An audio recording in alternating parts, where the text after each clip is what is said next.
Hi friends, నేను మీ doctor Swapna Chekkuri from Hyderabad women and fertility centre. Welcome to my channel. So మనకి ఏంటంటే ఓపీడీకి వచ్చినప్పుడు చాలామంది పేషెంట్స్ అడుగుతుంటారు, అంటే మా బేబీ యాక్టివ్గా ఉండాలంటే ఏ ఫుడ్ తీసుకోవాలి, క్లెవర్గా ఉండాలి, వాళ్ళకి బ్రెయిన్ డెవలప్మెంట్ బాగుండాలి అంటే ఏం డైట్ తీసుకోవాలి అని అడుగుతూ ఉంటారు. దాని గురించి డిస్కస్ చేసుకుందాం.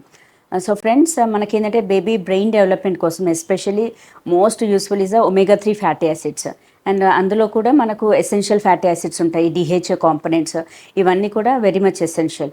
సో మనకు డైట్లో ఏంటంటే మనకు రెగ్యులర్ సప్లిమెంట్స్లో ఎట్లాగో మనం ఫోలిక్ యాసిడ్ ఇస్తాం. అదేంటంటే మనకు న్యూరోనల్ ట్యూబ్ డిఫెక్ట్స్ అంటే స్పైనల్ కార్డ్ డిఫెక్ట్స్ అనేది అవాయిడ్ చేస్తుంది. ప్లస్ ఓవరాల్ న్యూరోనల్ డెవలప్మెంట్ అంటే మనకు నర్వ్స్కి, ఇప్పుడు బ్రెయిన్లో ఉన్న నర్వ్స్ కానీ మనకు వెన్నుముక్కలో ఉన్న నర్వ్స్ ప్రాపర్గా డెవలప్ అవ్వాలంటే folic acid is very much essential. So folic acid అంటే మనకు ఫుడ్లో మనం ఎట్లాగో సప్లిమెంట్స్ ఇస్తాము, టాబ్లెట్స్ ఇస్తాము, బట్ దాంతోపాటుగా మీరు ఫుడ్లో ఏంటంటే ఆకుకూరలు, గ్రీన్ లీఫీ వెజిటేబుల్స్ మ్యాండేటరీ, తర్వాత బ్రోకోలీ, తర్వాత చిక్ పీస్ అంటాం, బఠానీ, వీటన్నిటిలో కూడా మనకు ఫోలిక్ యాసిడ్ అనేది అంటే అత్యధిక మోతాదుల్లో ఉంటుంది. అది తీసుకోవడం వల్ల కూడా మనకు న్యూరల్ ట్యూబ్ డిఫెక్ట్స్ అనేది మనం అవాయిడ్ చేయగలుగుతాం. అండ్ సెకండ్ మోస్ట్ ఇంపార్టెంట్ ఏంటంటే మనకు సెకండ్ ట్రైమిస్టర్ నుంచి బ్రెయిన్ డెవలప్మెంట్ కూడా స్టార్ట్ అవుతుంది.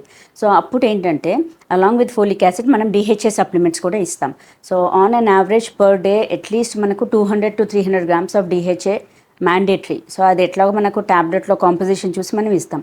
బట్ దాంతోపాటుగా మీరు ఇంట్లో డైట్లో ఏంటంటే నట్స్, ఎస్పెషలీ వాల్నట్ అంటాం కదా, అక్రోట్, అందులో కూడా మంచిగా మనకు omega-3 ఫ్యాటీ యాసిడ్స్ ఉంటాయి, డిహెచ్ఏ లెవెల్స్ చాలా బాగుంటాయి. అండ్ దాంతోపాటుగా ఫిష్ ఎస్పెషలీ సాల్మన్ ఫిష్, అందులో కూడా omega-3 ఫ్యాటీ యాసిడ్స్ బాగుంటాయి. తర్వాత నట్స్ అంటాం అంటే లైక్ అవిసె గింజలు, లేదు మనకు డ్రై ఫ్రూట్స్, ఆల్మండ్స్ అంటే బాదాము, వీటన్నిటిలో కూడా మనకు omega-3 fatty acids and DHA content బాగా ఉంటుంది.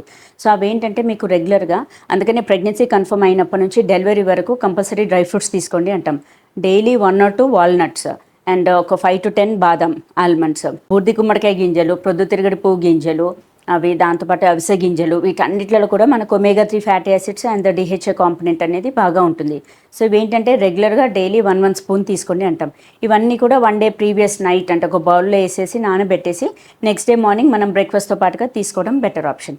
సో దీని ద్వారా ఏంటంటే మనకు first of all neuronal tube defects avoid చేయొచ్చు అండ్ బేబీ బ్రెయిన్ అనేది యాక్టివ్గా ఉంటుంది. అండ్ అదేంటంటే till delivery and even after delivery తర్వాత కూడా మీరు బ్రెస్ట్ ఫీడింగ్ ఇచ్చినన్ని రోజులు ఈ డ్రై ఫ్రూట్స్, మనకు fish and even boiled egg, అందులో కూడా మనకు డిహెచ్ఏ కాంపనెంట్ ఉంటుంది. ఇవన్నీ తీసుకోవడం వల్ల కూడా మనకు బేబీ అంటే ఈవెన్ మీ బ్రెస్ట్ మిల్క్, పాలు తాకిపించేటప్పుడు కూడా బ్రెస్ట్ మిల్క్లో కూడా మనకు సెక్రీట్ అవుతూ ఉంటుంది. సో అందుకని మీరు ఫీడింగ్ ఇచ్చిన రోజులు కూడా ఈ డ్రై ఫ్రూట్స్ కానీ, ఈ పంకిన్ సీడ్స్ కానీ, సన్ఫ్లవర్ సీడ్స్, ఇవన్నీ కూడా రెగ్యులర్గా వాడుకోవడం బెటర్ ఆప్షన్. సో ఫ్రెండ్స్, ఈ వీడియో మీకు నచ్చినట్లయితే, ఇన్ఫర్మేటివ్ అనిపించినట్లయితే please like my video and share with your friends and needy people. Thank you.